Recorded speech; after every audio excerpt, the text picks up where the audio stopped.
Hey everybody, welcome back to an Extrovert Paints. In this video, we're going to be talking about warm white and cool white. This is going to be a lengthy tutorial, so please follow along. I've tried to speed up the video when I'm actually painting and doing a voiceover for those parts so as to not waste your time, but I did want to be able to discuss with you a little bit about the process involved because, how this all came about is I posted up some pictures of some miniatures on a couple of Facebook groups. This is one of them. This is my 6th Neapolitan Line voltigeur officer. And I painted up a couple of voltigeurs as well as, here's my voltigeur. And there's like a bunch of these over there. I'll post up pictures at the end of the video so you can take a look at them. And here is a grenadier. So I posted these up on a couple of Facebook groups. Everyone was very curious how I painted that white, and as well as the orange and a couple other colors. So I said I'd make a tutorial on how I paint them.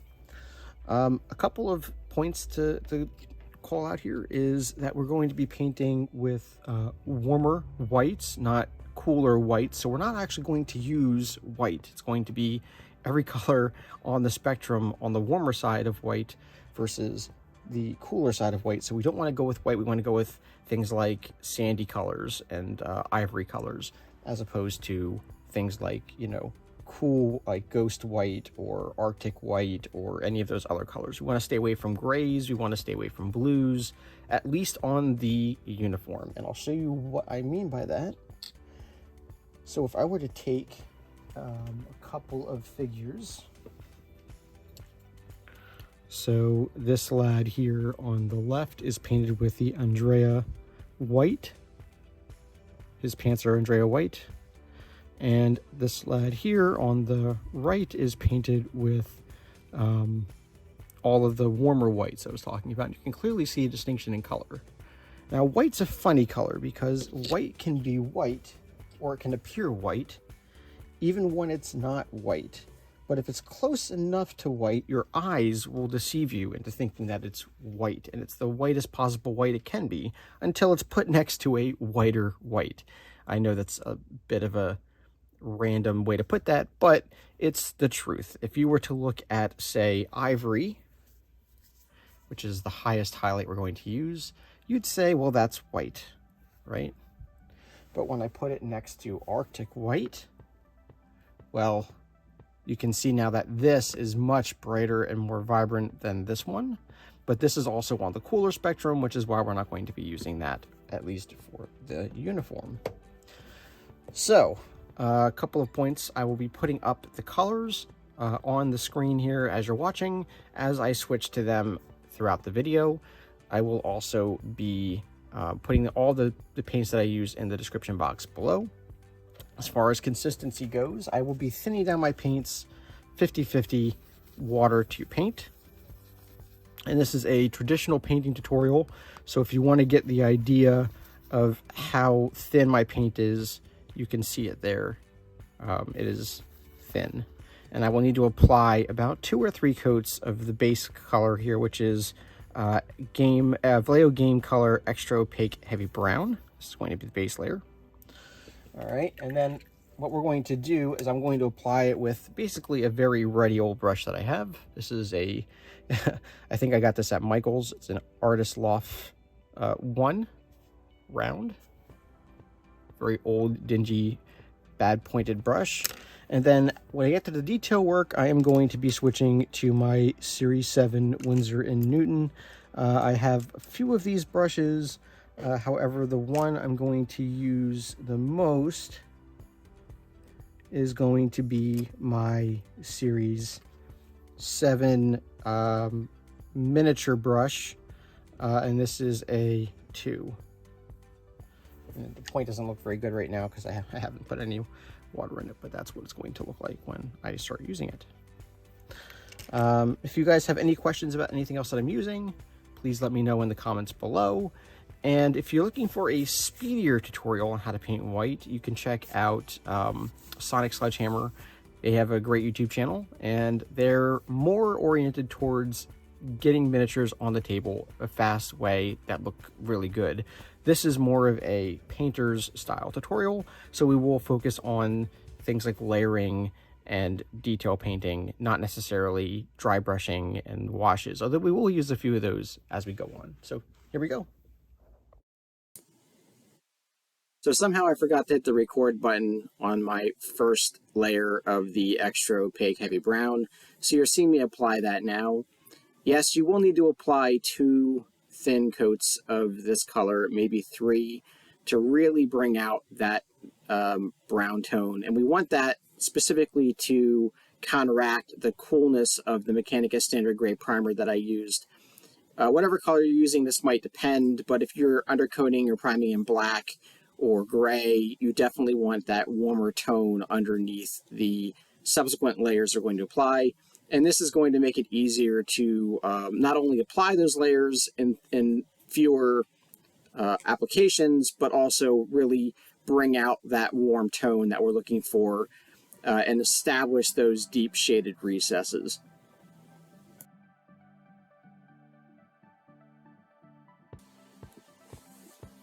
So as you can see here, we're mixing up some dark sand, and again, it's that 50-50 mix of paint to water.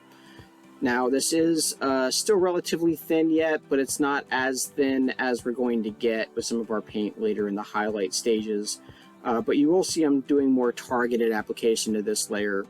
We want to avoid a lot of those recesses.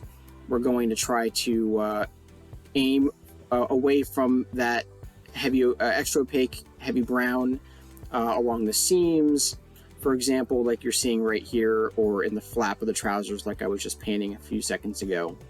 Also, try to avoid any heavy shadowed areas, like you'll see I'm not really getting underneath the crotch area here. I'm just kind of leaving that area, the extra opaque heavy brown. And yes, you will need to apply a few applications of this. It is very thin, but as you can tell, if we were to do this over that gray, it definitely wouldn't cover as well as it's covering, and we would have to apply a lot more additional layers to really bring this up, and there's no guarantee that you're going to get as nice of a finished result as you do with that heavy brown underneath. So subsequently, what you can do is, if you don't want as stark a contrast between those recessed layers with the heavy brown and the dark sand, what you can do is just use that first coat of dark sand and go over everything that you went over with heavy brown, and then in subsequent layers of dark sand, that's when you can start picking out those recesses, and that will leave a much subtler shadowed area in those places, and the transition won't be as strong with as much contrast as you get at the very end. But that's up to you. I chose not to do that here. I have done that in the past, and it does work. So that's one option you can go with. The other thing, too, to keep in mind as you're applying this, just make sure you're looking at every aspect of the model like I'm doing here. Make sure you're covering every part of it, because the last thing you want to do is to not leave, to not have a very solid base coat here to work from, because the next stage is what we're going to really do is start focusing on those higher highlighted areas, excuse me, and not so much on full coverage. So the full coverage we want to get with this coat, this is our base layer, so this is what we really want to do. And then the next two stages with the pale sand and the ivory, those are going to be our highlight layers.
So here we're switching over to Pale Sand. This is our first highlight color.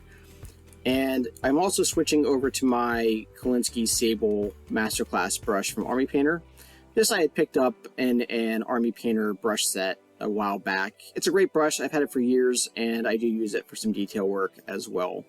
That's kind of my intermediary brush between my junk brush and my my Series 7 round brushes from Winsor & Newton. So as you'll see here in this application, the first highlight layer goes over about 60% of the dark sand that we painted. You do want to try to leave as much of that dark sand in the shadowed areas as possible, mainly because that's our base color. We want that to be the color that is the color of the trousers and the rest of the uniform, if you will. And you'll also notice how I'm applying the paint here. I'm applying it towards where I want the highlights. I'm not applying them at the highlights, and that's a really big part of miniature painting with layering method. Is you want to apply the highlights at the tops of the folds, but towards the tops of the folds, not just at the location. And that's because you're pulling the pigment down, so the most pigment rests where your brush picks up from the miniature, if that makes sense. So as you're watching this technique here, just pay attention to how I'm applying it and the direction my brush is moving, because that's going to help you when you're also applying these thin down layers. Another benefit to having to paint this thin is that the paint dries really quickly, within seconds. So by the time you're done painting one section of the miniature, the paint that you had just painted on is now dry. You can go back and reapply that highlight. Globbing on paint or oversaturating the model with paint just to get that coverage quickly is not recommended for traditional paints. If you're using speed paints, that's different, but with traditional acrylics, you have to apply them in a very specific way to get the desired result that I'm going for here. So that's why we're applying multiple layers of thin paint and not just, piling the paint on over and over again. I'm going to let you finish watching this, and then I'm going to turn this over to myself in live in just a moment here. Okay, so that last bit of pale sand has been applied. I've really brightened up some of the areas I wanted to brighten up. Now we're going to switch to ivory, and this is where you're going to want to really focus on what you're doing, because we are going to thin this paint down. If I can get the paint out of the pot. Of course, I would do this while I'm on camera. Okay. And I'm going to get my little pipette. And you can see the amount of ivory I have there. 1, 2, 3 drops. We want this to be slightly thinner than our previous mixtures, because we want to make sure that we can really layer this up and really brighten up the areas we want to brighten up without having to worry about chalkiness or other issues that might arise.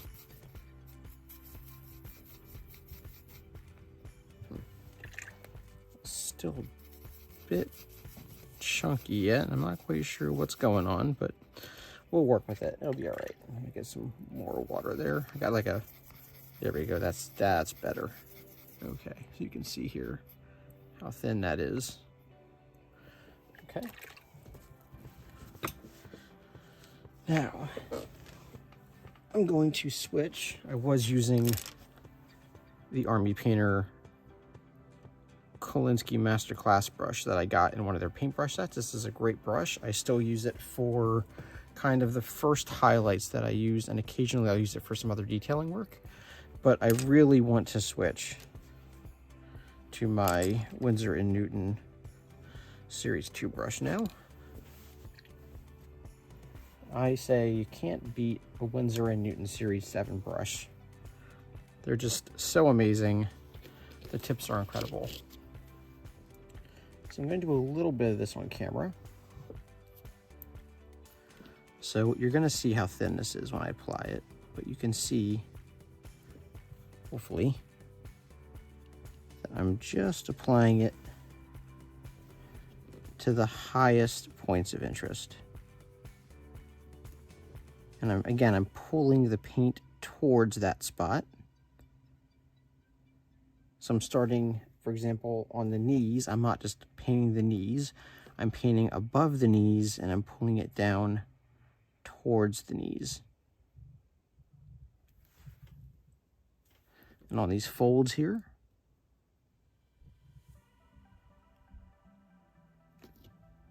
just right down like that. Now this is not going to be a very stark highlight with a lot of contrast. The point of it is to be subtle, because what we're going to do is build up the subtlety from it being subtle, rather, to obvious in some areas, right? And then subtle in others. Like right here, we're going to do it around the base of the foot and on some of these folds here that we've created with paint. We want those to be a little bit more obvious.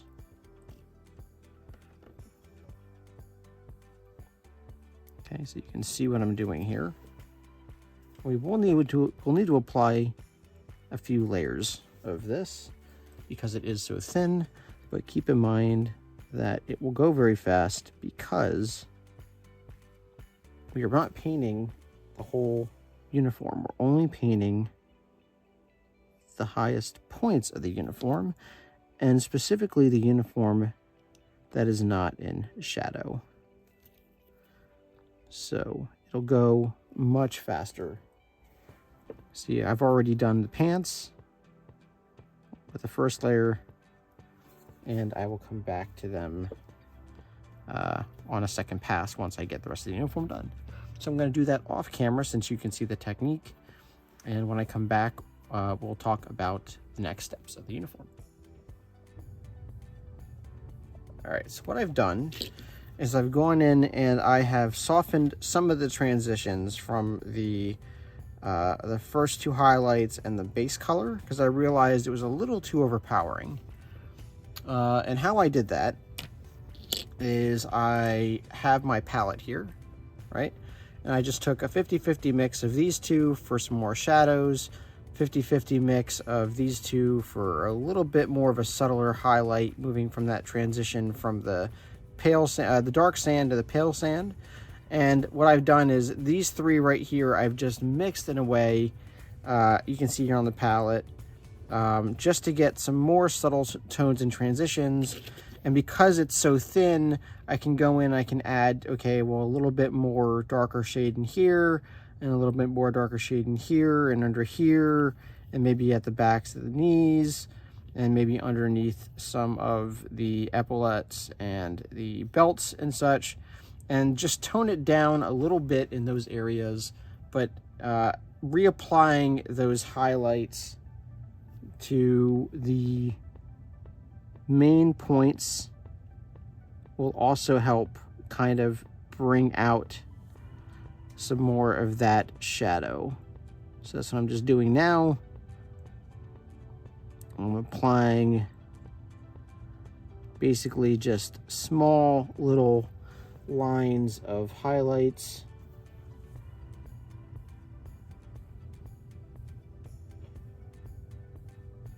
To these areas that I want to be more prominent, and keeping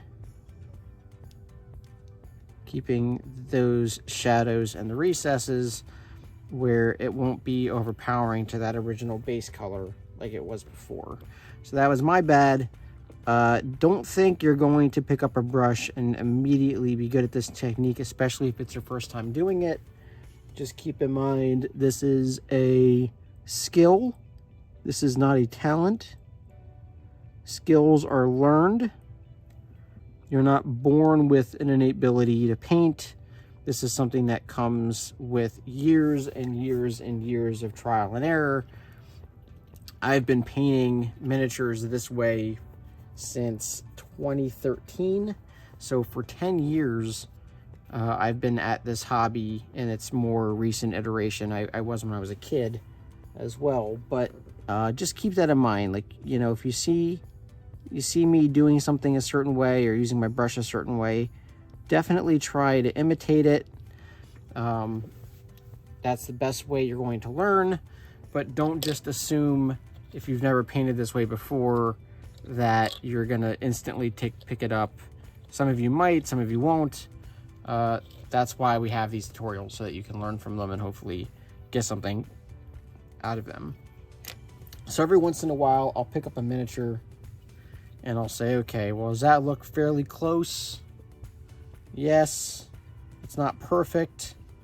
The shadows, for example, on this miniature are far more subtle than they are on this one. They're a little bit starker on the one I'm painting right now. That's okay, because once it has the rest of the miniature painted up, some of those shadows aren't going to look as stark as they are right now.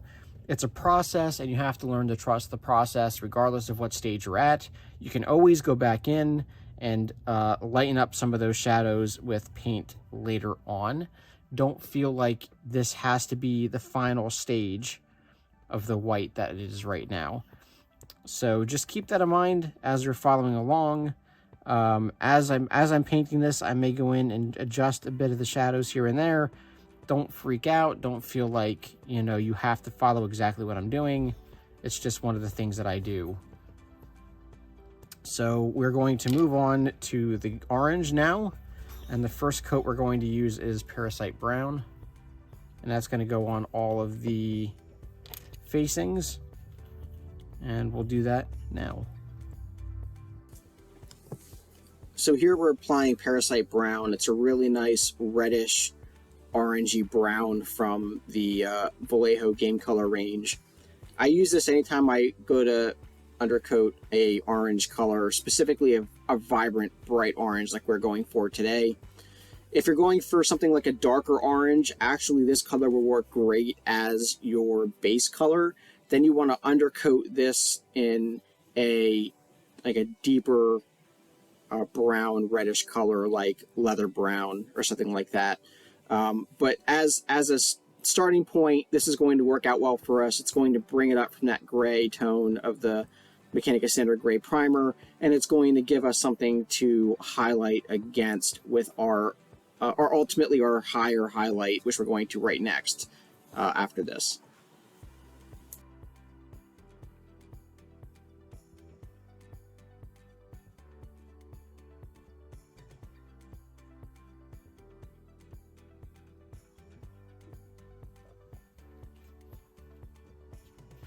So that is the Parasite Brown done.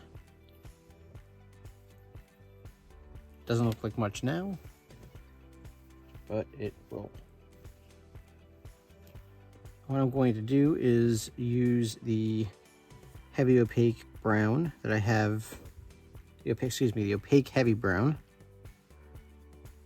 I'm going to use that to add in some additional shadow here.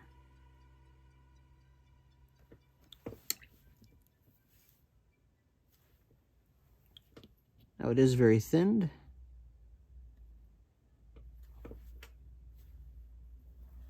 And I'm probably going to go in later and add in some additional shadows. But I'm also going to take the time now to pick out some of the buttons that I can see in that heavy opaque brown. And that's going to be very helpful later when we go to paint those gold. So the next stage is to highlight that heavy opaque brown, plague brown, and we're going to use golden SoFlat cadmium orange. This is a color that was kind of told about by another member of the community that I paint with. Directed me to start using this color as a highlight for orange, and it is a very vibrant orange, as you can clearly see. So I'm just going to get a little bit of that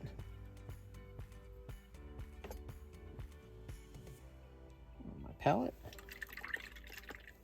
Don't need much, as it is a very strong covering paint.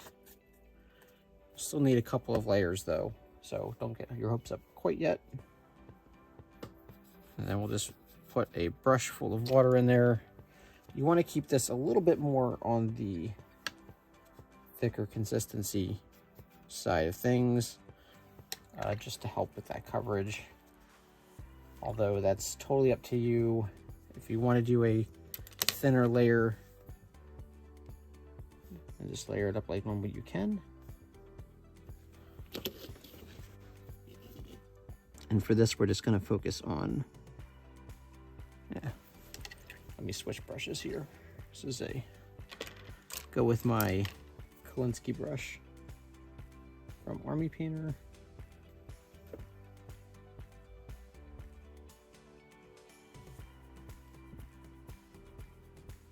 Hopefully right away you can see the difference.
All right, so that's the cadmium orange mostly done at this point. We might go back in and, like I said, do some refining work on that.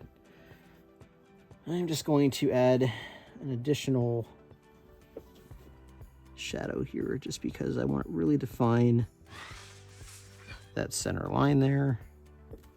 I'm going to go back in as well and repaint those buttons. The ones that I can see anyway. Sometimes these Perry figures, they're really good, but the details have fallen off over the years through just through the molds being used so frequently.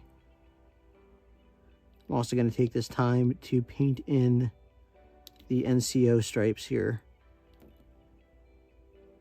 in that same color.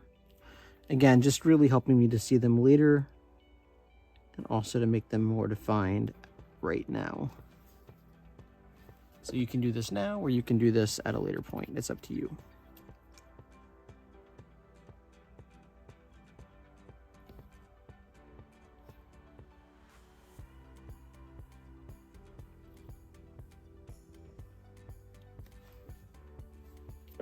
And if you slop over anything while you're painting these in, just remember your paint's still on the palette. You can go back in later and fix that.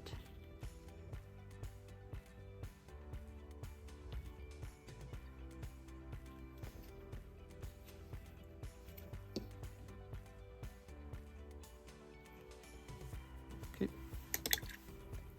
And that's exactly what I'm going to do. I'm going to grab some pale sand. I'm just going to go in to where I feel like some more highlights could be added.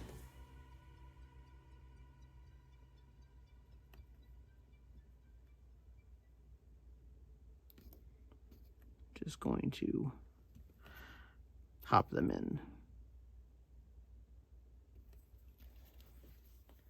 And that will also help redefine some of those areas.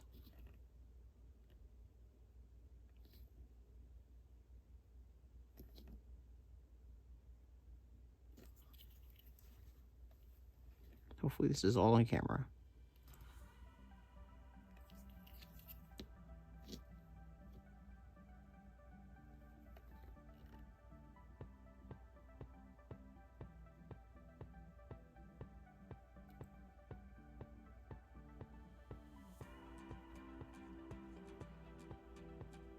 Okay.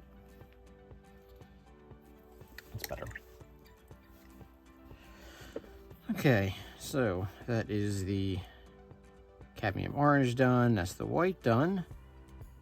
Now let's talk about some of the details.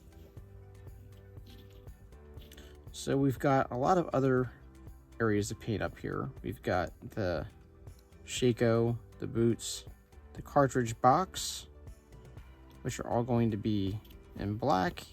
And then we'll come back in later and paint in the yellow, goldish yellow piping for the voltigeurs. We've got the straps to do. They're going to be in a cool white, so we'll talk about that in a little bit. We're not ready for that quite yet. We've got the epaulettes as well, which are going to be in green and yellow. The pom-pom above here is going to be in green and yellow. The musket and the backpack, the fur backpack, are going to be in a brown. The straps are also going to be in a cool white, and then it's not a blanket roll, it's actually a coat that's going to be in a kind of a pale blue, dark blue color. The canteen is going to be in a canvas type brown color, and then the sheaths are also going to be black. The base of the sword sheath are going to be in gold. The handle is going to be in gold. There's a what's that called? It's not a ribbon, but a cloth. I guess in this case I'll just call it ribbon because I can't think the word now. That's going to be in a green color for the voltigeurs as well. And I think that's going to be all the pieces. And then the fanion is going to be a green for the voltigeurs, which we will paint towards the end. And then the skin and hair, we'll do that in just a little bit. And also the collar is going to be in yellow for the voltigeurs, and the trim all has to be done in white. So still quite a bit to do on this miniature yet. And I think what we're going to do at this point is paint in all of the black details. And for that, I'm going to be using not that color. Here you go, German gray. So I will be back in a second after I paint all of those bits in German gray.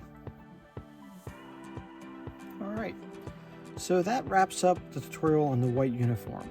So obviously, if you've watched all the way to the end, you note that the miniature is already completed. The reason why I did this is I wanted to be able to do a whole series on how I paint these miniatures. So the first one will be on the white uniform and the orange facings.